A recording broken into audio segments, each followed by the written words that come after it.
கரூரில் 41 பேர் உயிரிழந்த சம்பவம் தொடர்பாக 9 காவலர்களிடம் சிபிஐ அதிகாரிகள் இரண்டாவது முறையாக விசாரணை நடத்தி வருகின்றனர். இதுகுறித்த கூடுதல் விவரங்களை நம்முடைய செய்தியாளர் கார்த்தியிடம் கேட்கலாம். கார்த்தி, எந்தெந்த காவல்துறை அதிகாரிகளிடம் இந்த விசாரணை நடத்தப்படுகிறது?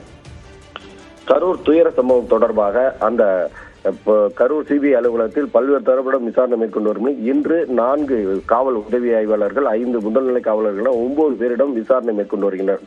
குறிப்பாக கரூரில் கடந்த செப்டம்பர் 27ஆம் தேதி நடிகர் விஜய் பிரச்சார கூட்டத்தில் 41 பேர் உயிரிழந்து 100க்கும் மேற்பட்டோர் காயமடைந்த அந்த வழக்கு சிபிஐக்கு மாற்றப்பட்டு சிபிஐ கடந்த 3 மாதங்களாக கரூர் தற்காலிக சிபிஐ அலுவலகமான சுற்றுலா மாளிகையில் தங்கி விசாரணை மேற்கொண்டு வருகிறார். குறிப்பாக அந்த பகுதி கடை உரிமையாளர்கள் மற்றும் அந்த அப்போது ஆம்புலன்ஸ் ஓட்டுநர்கள் மற்றும் உரிமையாளர்களான காவல்துறையினர் என பல்வேறு தரப்பினரும் பாதிக்கப்பட்டவர்கள், உயிரிழந்தவர்கள் என பல்வேறு தரப்பினரும் கடந்த 3 மாதங்களாக கிட்டத்தட்ட இதுவரை 350க்கும் மேற்பட்டோரிடம் விசாரணை மேற்கொண்டு வரும் நிலையில் கடந்த 12ஆம் தேதி நடிகர் விஜய் டெல்லி சிபிஐ அலுவலகத்தில் விசாரணைக்கு ஆஜரானார். இன்று 2வது முறையாக டெல்லி சிபிஐ அலுவலகத்தில் ஆஜராகியுள்ள நிலையில் இந்த கடந்த 5 நாட்களாக பொங்கல் தினத்தில் கரூர் சிபிஐ அலுவலகத்தில் விசாரணை நடைபெறாமல் இருந்த நிலையில் இன்று மீண்டும் விசாரணை துவங்கியுள்ளது. குறிப்பாக அந்த பாதுகாப்பு பணியில் இருந்த ஒரு பெண் காவல் உதவி ஆய்வாளர், 3 ஆண் உதவி ஆய்வாளர்கள் என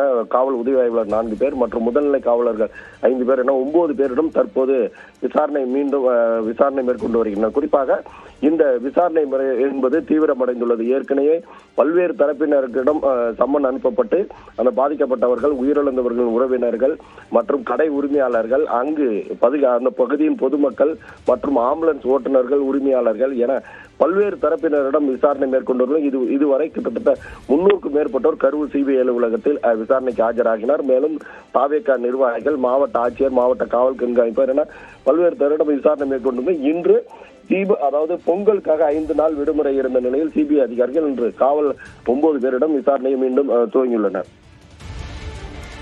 விவரங்களுக்கு நன்றி கார்த்திகேயன்.